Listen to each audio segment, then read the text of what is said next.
হ্যাঁ, good morning all of you. আমাদের আসতে একটু দেরি হয়ে গেল।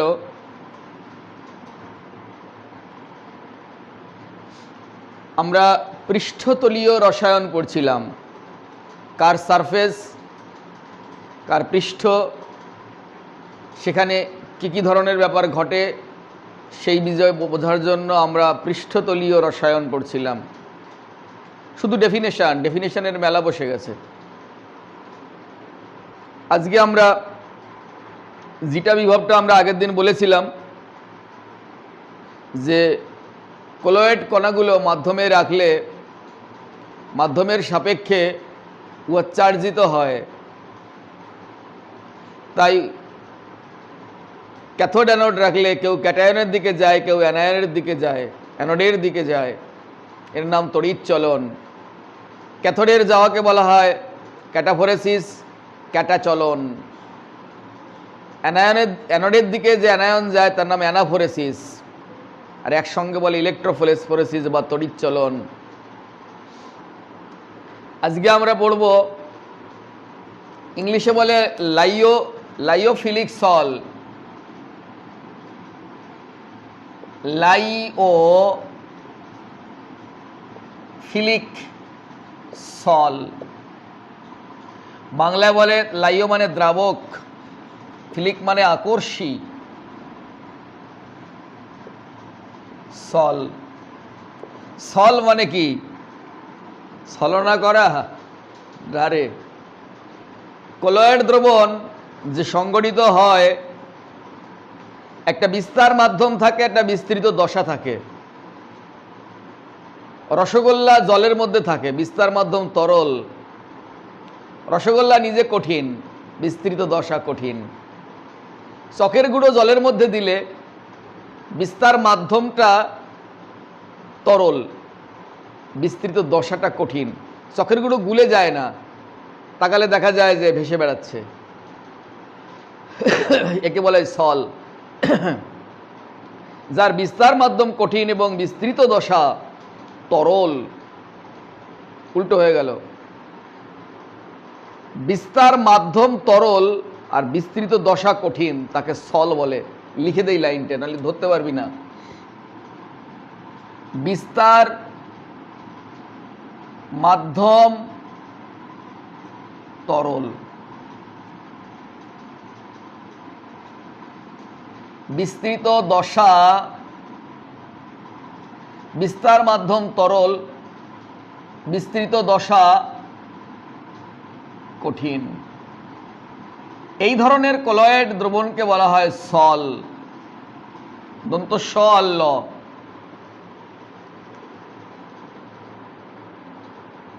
এটা চার্ট আছে, আমরা একদম ক্লাসের লাস্টের দিন দিয়ে দেব। কোনটা সল, কোনটা জেল, কোনটা ইমালশান, কোনটা এয়ারোসল, কোনটা ফোম, এরকম ভাগ আছে। তা আমরা সল কথাটা এসে আসছে তাই বললাম, বুঝলি তো? যে সলের বিস্তার মাধ্যমের প্রতি আসক্তিপূর্ণ থাকে, মাধ্যমের প্রতি বা দ্রাবকের প্রতি আসক্তিপূর্ণ থাকে, তার নাম দ্রাবক আকর্ষী সল। সমস্ত রকমের আঠা, গাম, গ্লু, জিলেটিন এর এক্সাম্পল। আঠা, আকর্ষণ থাকে আঠার মতো। যে সলের বিস্তার মাধ্যম মাধ্যমের প্রতি, যে সলের বিস্তার মাধ্যম দ্রাবকের প্রতি আসক্তিপূর্ণ থাকে না, তার নাম হবে লাইওফোবিক, দ্রাবক বিকর্ষী সল। যেমন আর্সেনিক সল, গোল্ড সল, সালফার সল। এরা আসক্তিপূর্ণ থাকলে ফিলিক, না থাকলে ফোবিক। মাধ্যম, ওখানে যদি দ্রাবক যদি জল হয়, তখন এই নামটা হয়ে যাবে লাইও জাগা হাইড্রো হয়ে যাবে, হাইড্রোফিলিক সল। যে বিস্তার মাধ্যম জলের প্রতি নির্ভরশীল, জলের প্রতি আসক্তিপূর্ণ, তাকে তখন বলে হাইড্রোফিলিক সল, না থাকলে হাইড্রোফোবিক। এক্সাম্পলগুলো একই। তাহলে যখন সমস্ত দ্রাবক গোষ্ঠীকে বোঝায় তখন হয় লাইওফোবিক, লাইওফিলিক। আর দ্রাবক যদি শুধু জল হয় তখন হয় হাইড্রোফোবিক, হাইড্রোফিলিক, এগুলো হয়।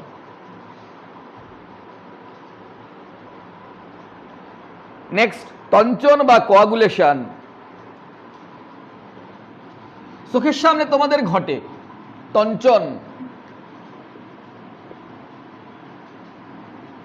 বা কোয়াগুলেশন। দেখবে দুধ কেটে যায় অনেক সময়, দুধ থেকে ছানা, রক্ত জমাট বাঁধে, তঞ্চন। নদীর মোহনায় বদ্বীপ সৃষ্টি হয়, ডেল্টা বলে। কোন কোলয়েড দ্রবণের মধ্যে ওর বিপরীত তড়িৎগ্রস্ত আয়ন যুক্ত করলে পরস্পর পরস্পরের দ্বারা প্রশমিত হয়ে থিতিয়ে পড়ে। এই ঘটনার নাম তঞ্চন। ক্রিয়া হচ্ছে তঞ্চন ক্রিয়া।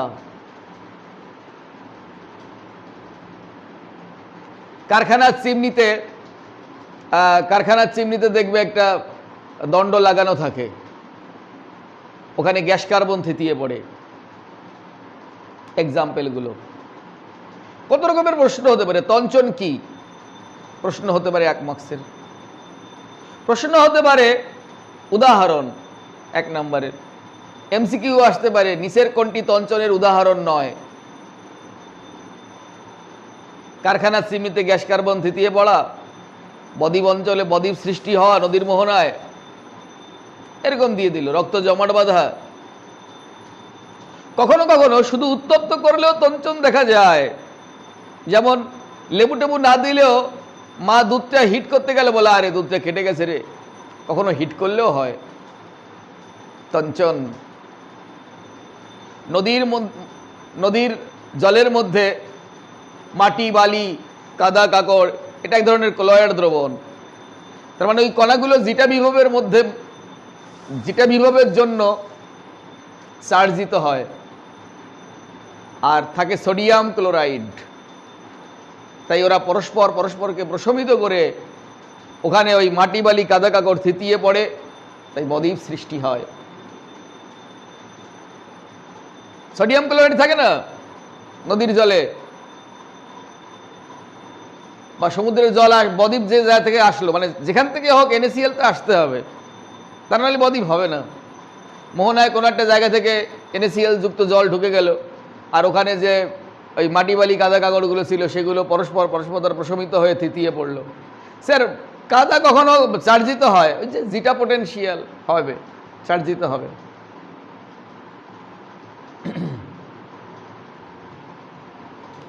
তঞ্চনের বিপরীত শব্দের নাম পেপটাইজেশন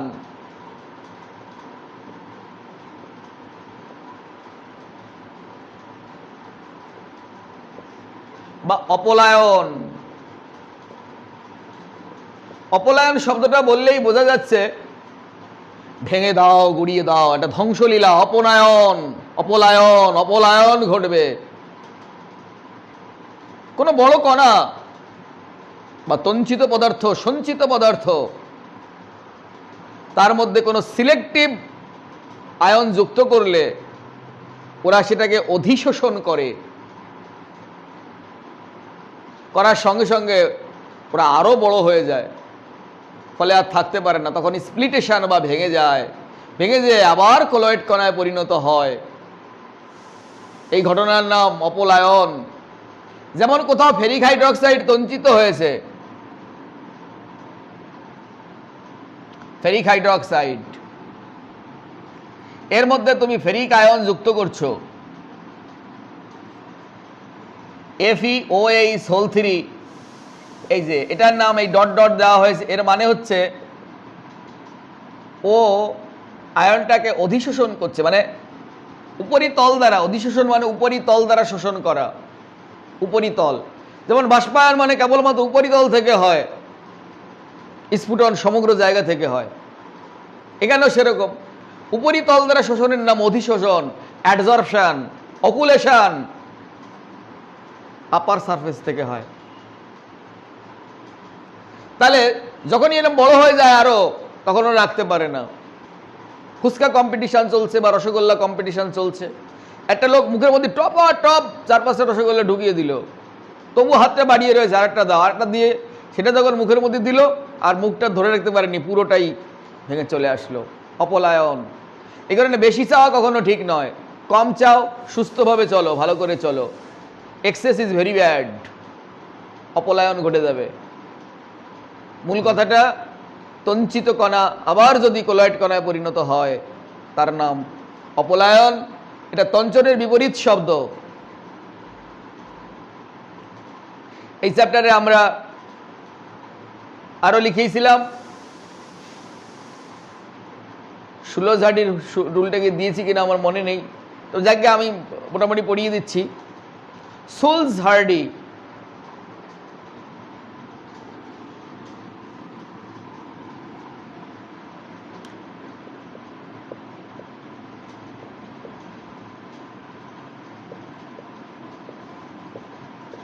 রুল। বিজ্ঞানী সুলস হার্ডি বলেছিলেন, এই যে তঞ্চনটা ঘটছে, তঞ্চনের ক্ষমতাটা, তঞ্চনের ক্যাপাসিটিটা, রেট অফ কোয়াগুলেশন, তঞ্চনের হার, যে তঞ্চিত করবে মানে বিপরীতগ্রস্ত আয়নের যোজ্যতার সমানুপাতিক। কোলয়েড কণার বিপরীতগ্রস্ত আয়নের যোজ্যতার সমানুপাতিক। তার মানে সবচাইতে যদি আমরা ক্যাটায়নকে তঞ্চন করি, তাহলে K4Fe(CN6-4) এর সবচাইতে বেশি। তারপরে হয়তো 3টে মাইনাস কার আছে, এমন কাউকে খুঁজে বার করো, N-3। 2টো মাইনাস কার আছে, 1টা মাইনাস কার আছে। যত বেশি চার্জ হবে মাইনাস চার্জ, তত ও বেশি পজিটিভকে প্রশমিত করতে পারবে। আর যদি বলে অ্যানায়নকে তঞ্চনের ক্ষমতা কার বেশি, তখন আমরা লিখব Al++, Mg++, Na+। এটা বেশি হলে সে বেশি অ্যানায়নকে প্রশমিত করতে পারবে। এই কারণে আমরা অ্যাসিডিটির ওষুধ সবচাইতে মুকাইন জেল, একটা জেল সাদা পাওয়া যায়, অ্যালুমিনিয়াম হাইড্রোক্সাইড থাকে ওর মধ্যে, অ্যালুমিনিয়াম++। তারপরের ওষুধটার নাম হচ্ছে মিল্ক অফ ম্যাগনেশিয়া। এগুলো যা হাইপার অ্যাসিডিটি যাদের আছে, তোমরা সচরাচর যারা খাও সেগুলো সব মনোভ্যালেন্টের কম্পাউন্ড, ওগুলো হাই, এগুলো ব্যাপারে রয়েছে। পরীক্ষায় আসতে পারে কোনটির তঞ্চন ক্ষমতা বেশি, এটা অপশান দেওয়া থাকতে পারে, এটা অপশানে দেওয়া থাকতে পারে, এটা অপশানে দেওয়া থাকতে পারে, এটা অপশানে, তোমাকে এটাই বলতে হবে। যদি স্যার ক্যাটায়ন মিক্সার করে থাকে, তাহলে যার চার্জ বেশি তারই হবে। তার মানে এটা ধরে নিতে হবে যে ক্যাটায়ন অ্যানায়নকে প্রশমিত করবে আর অ্যানায়ন ক্যাটায়নকে প্রশমিত করবে, তাহলে কার বেশি হবে? যার চার্জ বেশি তার বেশি হবে। এটাই নিয়ম, এটাই সিস্টেম।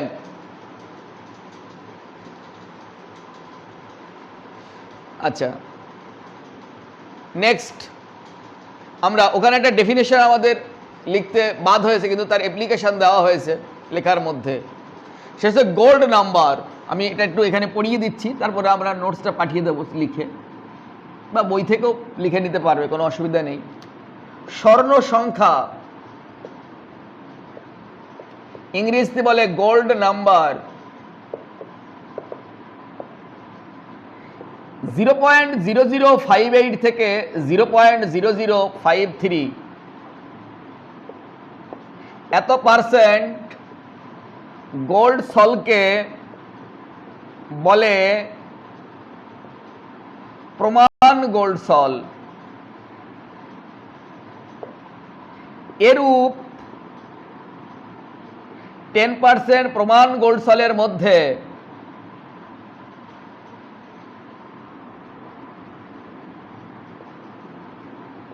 এক সিসি 10% NaCl দ্রবণ যুক্ত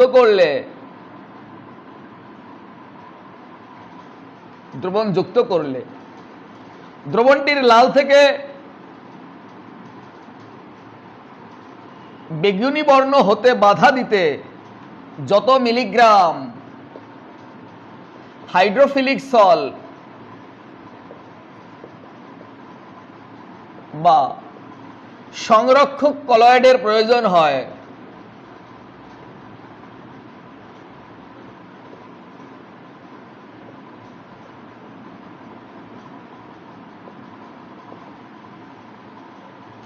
মিলিগ্রামের সেই সাংখ্যমানকে বলা হয় গোল্ড নাম্বার। 0.0058 থেকে 0.0053% গোল্ড সলকে বলে প্রমাণ গোল্ড সল। এরূপ 10 সিসি প্রমাণ গোল্ড সলের মধ্যে 1 সিসি 10% NaCl। 1 সিসি 10% মানে কি স্যার? 1 সিসি দ্রবণ, তার মধ্যে 10% NaCl আছে। একবার রাজা গজা সিরিয়ালে ওই গজাটা খেতে পছন্দ করে, মিষ্টি খেতে গেছে 5 টাকা নিয়ে। এখন ও বলছে দোকানে যে বড় একটা গামলা নিয়ে আসো, আনছে, বড় মিষ্টি কিনবে।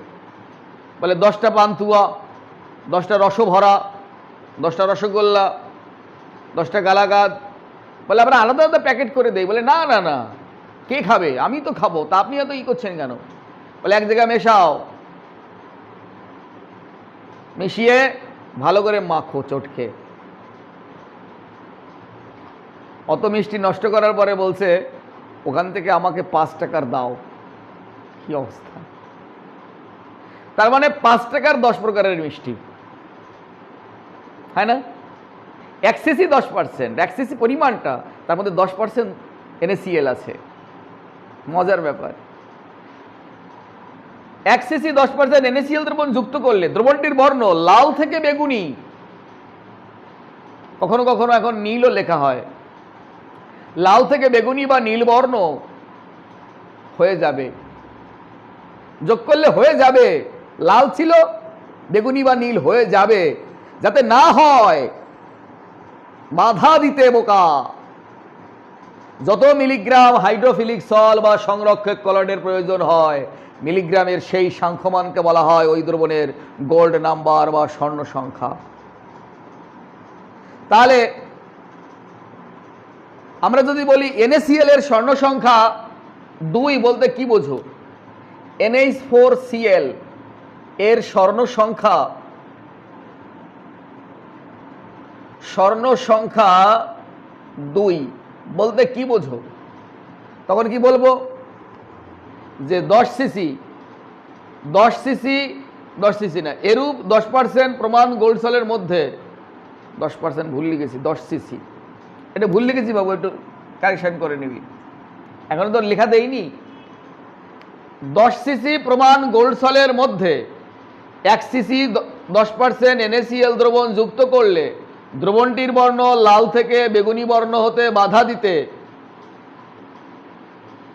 2 মিলিগ্রাম, এই যে যত মিলিগ্রাম, এখানে হবে 2 মিলিগ্রাম NH4Cl এর দরকার হয়। আরেকবার বলছি, NH4Cl এর স্বর্ণ সংখ্যা 2, এই কথা মানে কি? 10 সিসি প্রমাণ গোল্ড সলের মধ্যে 1 সিসি 10% NaCl দ্রবণ যুক্ত করলে দ্রবণটির বর্ণ লাল থেকে বেগুনি বর্ণ হতে বাধা দিতে বা নীল বর্ণ হতে বাধা দিতে 2 মিলিগ্রাম, এখানে তো হাইড্রোফিলিক সল লেখা রয়েছে, তো ডেফিনেশন আমাদের এখানে পরীক্ষা দিয়েছে NH4Cl, আমি NH4Cl লিখতে হবে, NH4Cl এর প্রয়োজন হয়। তাহলে পরীক্ষক NH4Cl এর জায়গায় অন্য দ্রবণ দিতে পারে, আমরা তাই নাম লিখব। স্বর্ণ সংখ্যা 2 এর জায়গায় লিখতে পারে 005, আমি তাই লিখব, যা লেখা থাকবে তাই লিখব। তাহলে কোন দ্রবণের স্বর্ণ সংখ্যার মানের পাওয়ার বেশি? যার মানটা ছোট। এমসিকিউ দিয়েছি না, নিচের কোনটির স্বর্ণ সংখ্যার মানের ক্ষমতা বেশি? কোথাও আছে 0.01, 0.1, 0.001 ইত্যাদি ইত্যাদি আছে। যেটা সবচেয়ে ছোট সেটা উত্তর হবে। কেন? কারণ বাধা দিতে তার কম লাগছে, তাই তার পাওয়ার বেশি বলে কম লাগছে। লাল থেকে বেগুনি বর্ণ হতে বাধা দিতে যার কম লাগবে, মানে কমই বাধা দিতে পারে, আর ওর বেশি লেগে যায়, তাহলে পাওয়ার কার বেশি?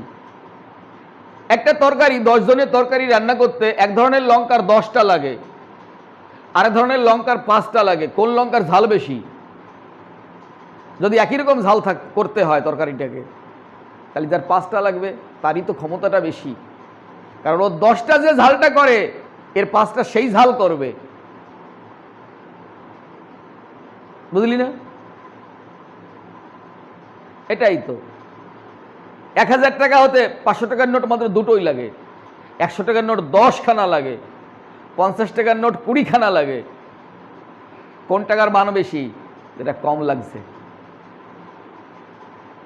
তাহলে স্বর্ণ সংখ্যার মান 2 কথাটার তাৎপর্য হলো 10 সিসি প্রমাণ গোল্ড সলের মধ্যে 1 সিসি 10% NaCl দ্রবণ যুক্ত করলে, হ্যাঁ, দ্রবণটির বর্ণ লাল থেকে বেগুনি বা নীল বর্ণ হতে বাধা দিতে যত মিলিগ্রামের জায়গায় লিখব 2 মিলিগ্রাম NH4Cl এর প্রয়োজন হয়।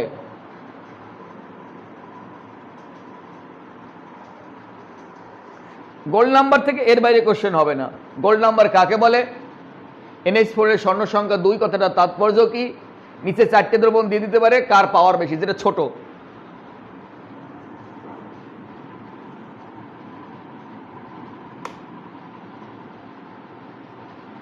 ঝিল্লি বিশ্লেষণ বা ডায়ালাইসিস, ওই যে আমাদের কিডনির পরিশোধন করা হয়, ডায়ালাইসিস।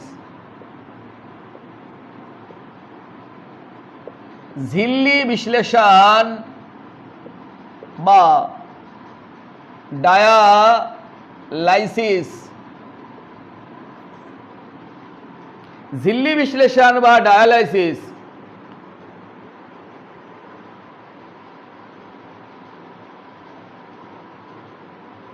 কোনো কলয়েডিয়ান পর্দা বা অর্ধবেদ্য পর্দা দিয়ে কলয়েড দ্রবণকে আর প্রকৃত দ্রবণকে পৃথকীকরণ পদ্ধতির নাম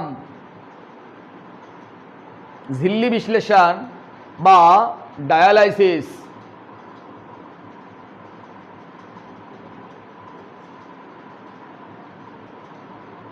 পার্থক্য করে দিতে হবে, কারণ এই কলয়েডিয়ান পর্দা ভেদ করতে পারবে না কলয়েড পদার্থগুলো। আমরা একটা ছোট বোতলের মধ্যে এস্টার্স আর KI মিশিয়ে দিয়েছি।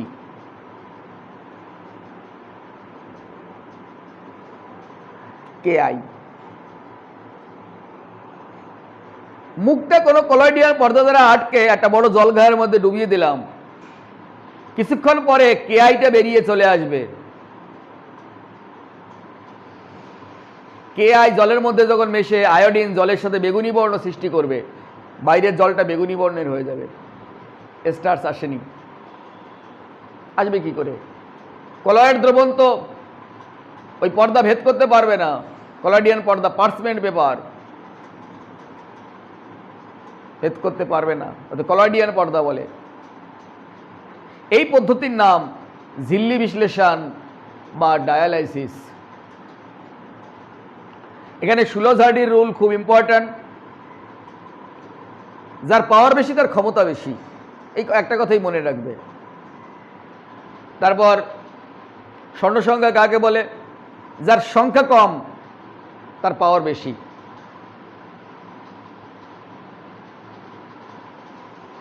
আর তঞ্চন, তাহলে কতগুলো ডেফিনিশন আমরা শিখলাম।